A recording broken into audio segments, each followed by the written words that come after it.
Clayton Davis of WordCircuit.com. My question is for Kristen Stewart. How you doing? Good. You have 3 films playing. I'm sorry. You have 3 films playing at the festival. This, Personal Shopper, and Billy Clinton's Long Halftime Walk. I just wanted to know, in this time in your career, what are you finding yourself most attracted to in terms of roles and these different roles that you're taking at this point? Oh, good stuff, you know? Yeah,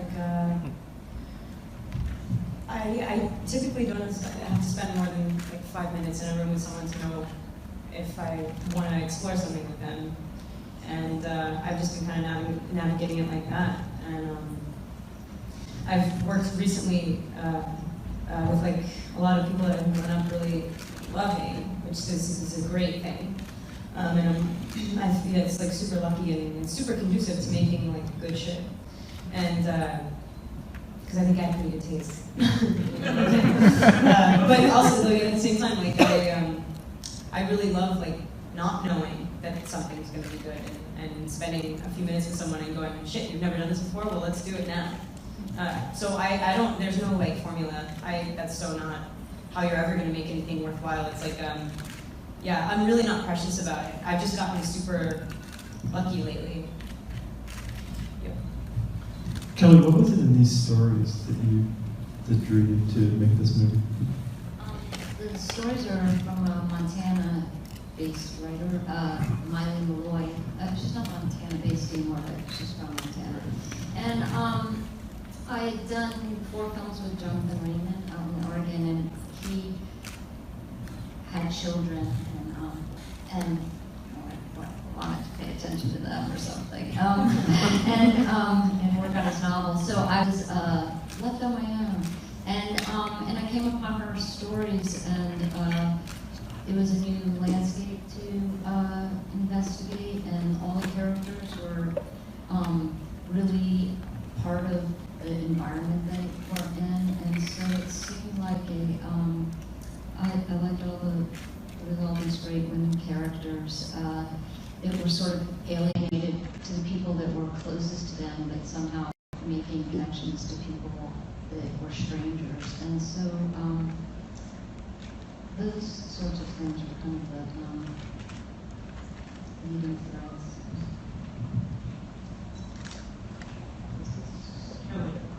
Microphone, here it comes. Kelly, you seem to be able to find the mysterious in the quotidian, and it's almost like a witness quality to it. Is that a lot from the writing, or is that also your sensibility?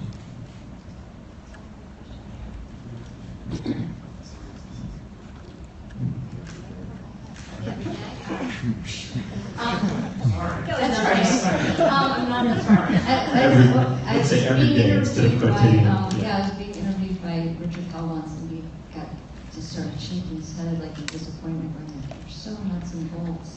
And I was like, I am. The everyday? Well, that's pretty much layman's language.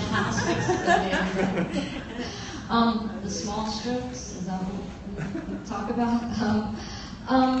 Yeah, I am interested in I really like filming processes of whatever that is, you know, walk across the country, build a fire, build a bomb, go to work, feed a horse. I do like small processes, and you know, Nanook at the north, I could watch it all day, build an igloo, you know, so I'm just trying to work some story into that sort of thing, and I don't know, I've sort of come to realize that all the films, and this one included at the end up being a lot about driving from point A to point B, and people or walking, but getting to and fro seems to be where a lot of things take place. But I mean, the process has a nice place to start and things to do and keeps people active. So. active and healthy. Well, Yeah. it keeps people doing things so they, in a way, I don't know, you can ask these guys about that. So there's not really, so, I don't know, is this fair to say? So in a way, like dealing with an animal or building something or having to something deal with a really windy day in the scene you guys have, I mean, it does take, is there less acting in a way? I don't know if you can say it that way. Reacting. I think it's more like you just get more to chew on. Yeah. I mean, it's like I didn't go through the process of doing anything, but no, really, I did nothing. But We're doing that long drive to. You just didn't see that. Days. Having to process those bad cheese sandwiches. And teaching. Yeah, Teaching the process. totally. You see really like a little bit of that too. You watch her, you know. But the thing that I really dig about, not to talk about it while you're sitting right here, but most people do not focus on. Quantity is a whole other level. We'll talk about that later. It takes forever. It's like people go, oh no, but like what's the most important part? Like where's, like show me the moment where something happens. And that's like what we're used to seeing in movies. And like if you can look at the stuff that goes on in between stuff, like getting to and fro and stuff like that, that's like when things start to wane. And it's really vulnerable to like not play something or not be expected to play something. And like you all of a sudden you start revealing things rather than like displaying them. And that's what I love about her movies. That's the thing. Yeah. Well, actually, it's interesting because you just said the different movies. When you were talking about this poem, it said, did you guys think of yourself, I mean, Lily and Kristen were in the same movie, but did you think of yourself as being in separate movies? It's interesting. I was thinking the difference of this movie. Oh, you were? Go ahead. Oh, okay. Yeah. No, well, Yeah. they weren't really there at the same time. Right. Yeah.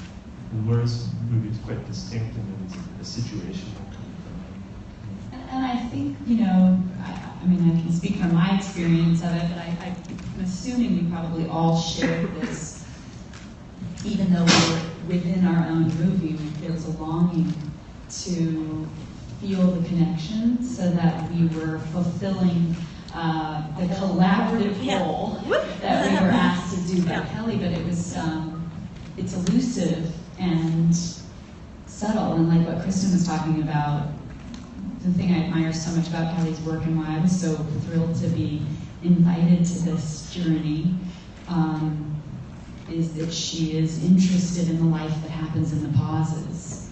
And, as an actor, that you get to come into that space. And it is the space where no one's watching that you reveal the most of yourself. And each of us got to do that and then perhaps consider how we were telling the same story. And I think even through the press, we're starting to have conversations about what that is in new ways that we didn't necessarily even know when we were making it. into like all of these little tidbits. I'm like, really? No. Yeah. In interviews. Lily, you were going I was saying, though, in the edit, like you were saying, you find a lot more, and then the more you watch it, you remember making choices, whether they were really, really clear or vague, something that you're just sitting with and kind of letting digest in your gut, and then little burps of emotion coming out. But yeah, the edits that Kelly found in the story, the choices that we ultimately made, revealed a lot of who the rancher became. Because it's a huge process, the rancher that we tried out in a lot of different ways, and the rancher that's on in the film. So I found the takes and I found the character choices that I made, and Kelly saw the takes that had those little through lines in them. And yeah, I don't know, I think it's getting a little off topic about all the stories. Not really. Microphone down here.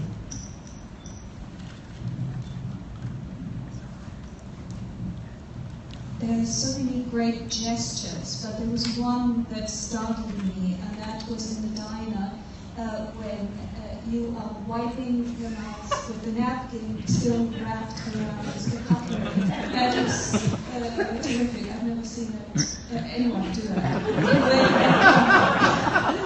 Yeah, it was quite startling. Somebody said that to me earlier today. They were like, tell me person. I have no idea what you're talking about. She doesn't have time, you know? Like, I don't know, stuff on your face and just get it off. And, yeah. Go. Yeah, she's so distracted and self-absorbed, so unbelievably self-involved. Like, there's just not a... Oh, she's busy. She's, you know what, you're very sweet. Yeah, but yeah, no. But what... Why? I'm like so curious. Yeah. What do you mean? Yeah. Well, somebody who doesn't even take the time to unwrap the cutlery. That is, it is just so telling. Yeah, that's awesome. That's, there is a knife inside, I suppose, too. So there's Volley. On a quotidian level. Kristen thought that's how everyone in Montana eats.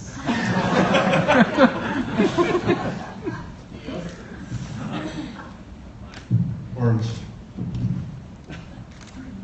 Very orange. Orange bag. So you've seen me. Wonderful performances by all of these wonderful women. But I have to ask Terry a question. It's kind of, both Kristen and Laura are playing lawyers. Was Michelle's character supposed to be a lawyer too? I forget what her profession was. Why Or are do we you know lawyer? lawyers that have a profession? It's funny when you start to scout around the country. Like I was scouting Boise for a while, and I thought, oh, I wonder if there's any lawyers' offices. And then you realize, in every town I scouted, there's lawyers in medical buildings, and that's really what there is. Even out west, it's just like, where's the feed store? It's like lawyer, medical building, lawyer. It wasn't said what Michelle's character was. At times we talked about her being a lawyer. It seemed too heavy to put that in. At times I thought she might work for an ad agency. She seemed like a professional. Yeah, she's from California, moving to Montana, in my mind, yeah. I think Mylene Malloy wrote about lawyers a lot because I think her parents are lawyers. Is that it? Interesting answer.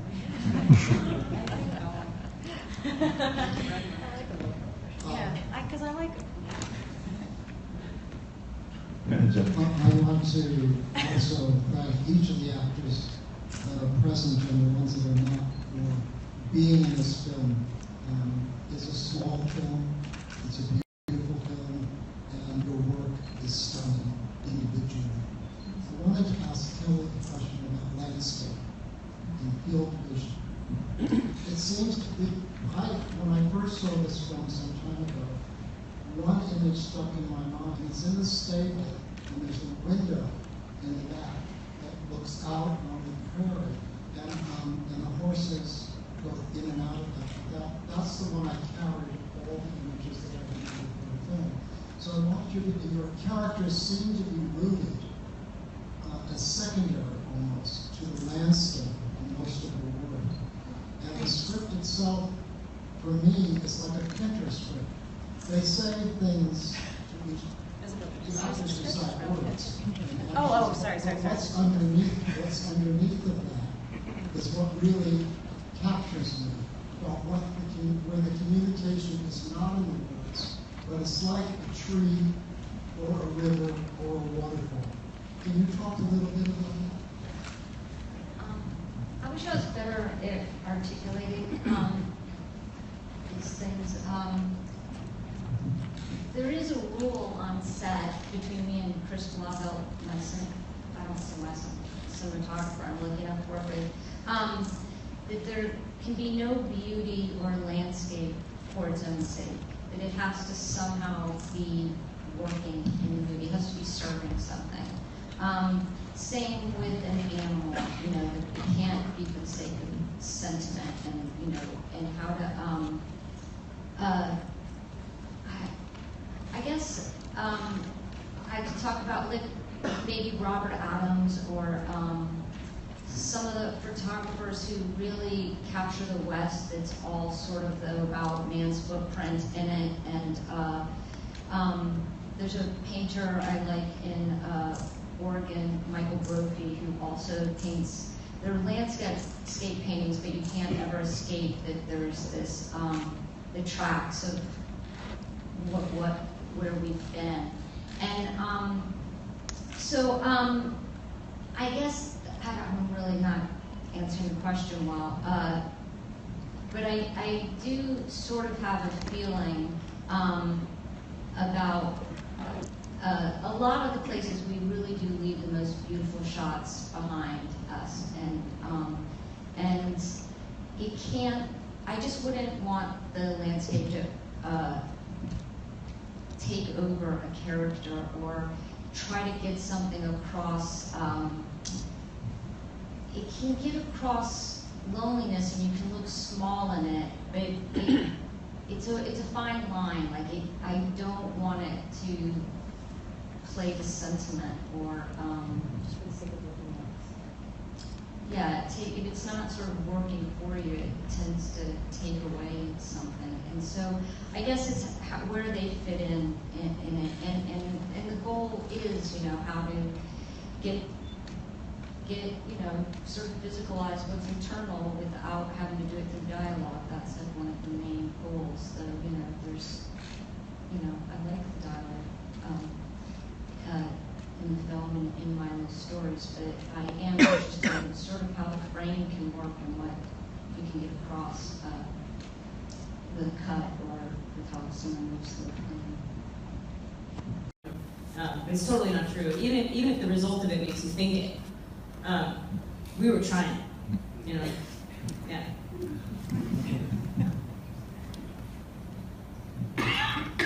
Sometimes you need a pay, Daisy. All right? No, but the thing is, actually, just to say very quickly, because everyone thinks it's like a thing where you're like, no, it's one for me, one for them. I just got really lucky on that one. I was talking about. Yeah, This is the one for us. Easy. I seem to touch buttons.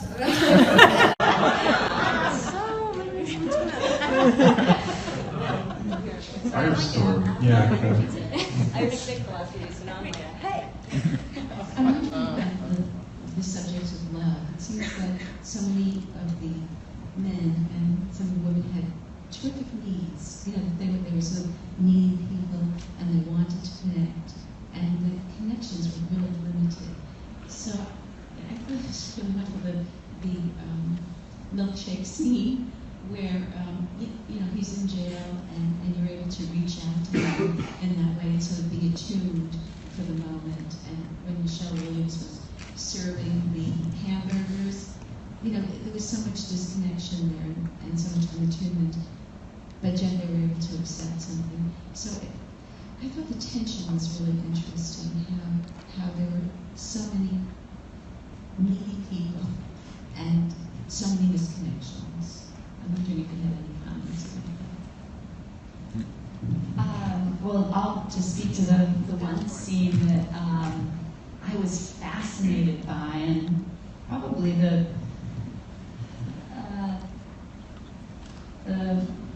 aspect of the character that Kelly and I talked about the most, really, in comparison to the love scene that sort of opens that story, to the milkshake moment, and what does it mean? Because one of the things I'm so grateful for, of the many things I am as a fan of Kelly's work and such an admirer, is the incremental growth of human beings.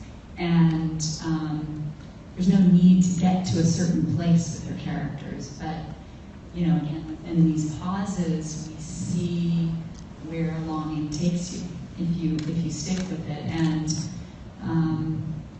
through the character of Laura's journey, oh my god, that's my name too, so it's really easy. That's why I picked it, because in press it gets confusing. I'm a blonde actress. So, anyway, Laura's character arc.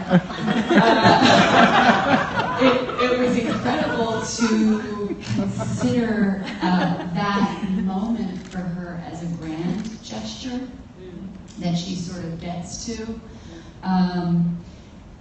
Because maybe sometimes people live in a world where you're having to watch your back from how you're being taken advantage of, or you feel you're in a man's world and always having to consider your place in it and making sure you're heard. And the consequences, perhaps, of that are that one can lose sight of empathy. And so that was just a beautiful consideration in that moment to, despite his choices, to make the choice to move outside of myself toward him. And she guided me so beautifully. Because, you know, the longing, I think as the actor, is that it's going to be this real connection, and that it can have all that you want it to be, because you feel the heartbreak of not having given him something so deserving. But, you know, again, the incremental moments are perhaps more palpable. But you brought in 2 different flavors. Exactly. That was a department. Kind of on that note too, I think that's ultimately why the rancher decides to bring the horse. It's she sees how in her head and tired and just kind of disconnected Beth is, but also sees through that and wants to. But the thing about, you know, bringing something that this is how I reconnect, this is how I kind of balance out. So just jump up here. I think looking for that and trying to, a little bit of a choice I made beforehand, because it is a grand gesture and it's just kind of weird to bring a horse. Not as much in Montana, but it's a little weird. It's a little weird, but you know, that's the thing. I'm actually glad you said that, because it's a very rural thing, and where it's cold, you don't get shy about getting close and snuggle up with somebody. It's not really, you don't necessarily read into it. But this horse and connecting on this horse and having that moment where you just are present. I don't know if anybody here rides, but it's pretty immediate. It's a pretty immediate, like, serotonin delivery when you're on a horse. And it's a really quick way of reconnecting to, I don't want to call it humanity, but I'm a little bit too much of an animist to reconnecting to whatever it is that we all have.